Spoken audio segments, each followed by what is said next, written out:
நாங்கள் நியாயப்படுத்த விரும்பவில்லை. இந்த சம்பவம் தவிர்க்கப்பட வேண்டிய ஒன்று, அதில் எந்தவித மாற்று கருத்தும் இல்லை. ஆனால் தான் மாண்புமிகு தமிழ்நாட்டுடைய முதலமைச்சர் அவர்கள் இந்த கேள்வி கட்டப்பட்ட உடனேயே தீவிரமாக நடவடிக்கை எடுக்க வேண்டும் என்ற அடிப்படையில் நேற்றைய தினமே கேள்விப்பட்ட அடுத்த நிமிடமே என்னையும் மக்கள் நல்வாழ்வுத்துறை அமைச்சர் சுப்பிரமணியத்தையும் அனுப்பி வேண்டிய உதவிகளை செய்ய சொல்லி அனுப்பினார்கள். இதெல்லாம் உங்களுக்குலாம் தெரியும். நேற்றையிலிருந்து பல்வேறு மருத்துவமனையிலிருந்து மருத்துவர்களெல்லாம் அழைத்து ஏறத்தாழ சிறப்பு மருத்துவர் என்று 165 பேர், உடற்கூறு ஆய்வு மருத்துவர் என்று 56 பேர், 221 பேர் மருத்துவ குழு அமைத்து இந்த உயிரெல்லாம் காப்பாற்ற வேண்டும் என்ற அடிப்படையில் முதலமைச்சர் ஆணையேற்றத்தார் சிறப்பாக அங்காங்கு இந்த மருத்துவ குழு பணியாற்றி கொண்டிருக்கிறார்கள். இருப்பவர்களை உயிரை காப்பாற்றுவதிலே அரசு முனைப்போடு இன்றைக்கு செயல்பட்டு கொண்டிருக்கிறது. அது அந்நில் இன்னும் வேகமாக விரைந்து இந்த மருத்துவ பணி ஆற்ற வேண்டும், மருத்துவ மேற்பார்வை முறையாக இருக்க வேண்டும் என்பதற்காகத்தான் முதலமைச்சருடைய சார்பாக நம்முடைய சிறப்பு செயல் திட்டத்தினுடைய அமைச்சர் மாண்புமிகு நம்முடைய இளவல் அவர்களை நேரடியாக அனுப்பி வைத்தார்கள். எனவே நேரடியாக மருத்துவரெல்லாம் அனுப்பி என்னென்ன மருத்துவம் செய்து கொண்டிருக்கீங்க, என்ன மருந்து போடுறீங்க என்றெல்லாம் அவர் நேரடியாக விசாரித்து உரிய மருத்துவம் செய்வதாக அங்கே இருக்கிற டிஎன் சிறப்பு மருத்துவர்கள்லாம் சொல்லியிருக்கிறாங்க.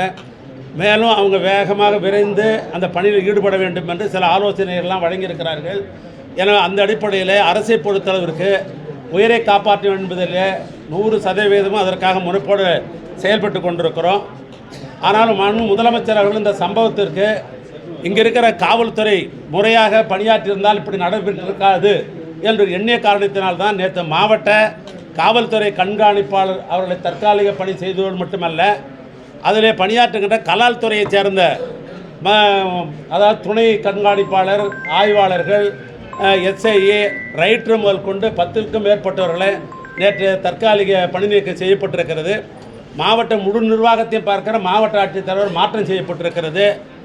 அதோடு மட்டுமல்ல, இன்றைய தினம் சென்னையில் கோட்டையில் உயரதிகாரிலாம் அழைத்து பேசி உள்ளாட்சித்துறை செயலாளர் அமுதா ஐஏஎஸ் அவர்கள், அதே போன்று உள்துறை செயலாளர்கள், அதே போன்று தலைமை காவல்துறையினுடைய தலைவர் டிஜிபி அவர் 2 பேரையும் 2 நாளையில் நீங்கள் நேரடியாக தளத்துக்கு சென்று ஆய்வு செய்து உடனே அரசாங்கத்திற்கு ரிப்போர்ட் கொடுக்கணும் என்ற ஒரு ஆணை பிறப்பித்திருக்கிறார்கள்.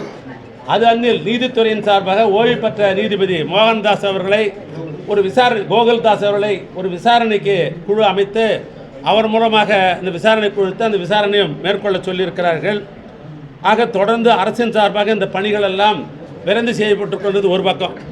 நேற்றைய தினம் நானும் நம்முடைய மக்கள் நல்வாழ்வுத்துறை அமைச்சர்கள் இங்கே வந்து பார்த்த பொழுது பல பேர் கோரிக்கை வைத்தார்கள். பத்திரிகை நிமிடம் கோரிக்கை வச்சுங்க, அந்த இறந்த குடும்பத்தை சேர்ந்தவர்கள் கோரிக்கை வைத்தார்கள். முதலமைச்சரிடத்தில் சொல்லுங்கள், பல ஏழை பாளையங்கள்லாம் தொழிலாளர் குடும்பம்லாம் இருந்திருக்கிறது, அவளுக்கு நிதியுதவி தர வேண்டும் என்று கேட்டுக்கொண்டார்கள். அந்த அடிப்படையில் முதலமைச்சர்கள் இன்றைக்கு கோட்டையிலிருந்து அதையும் அறிவித்திருக்கிறார்கள்.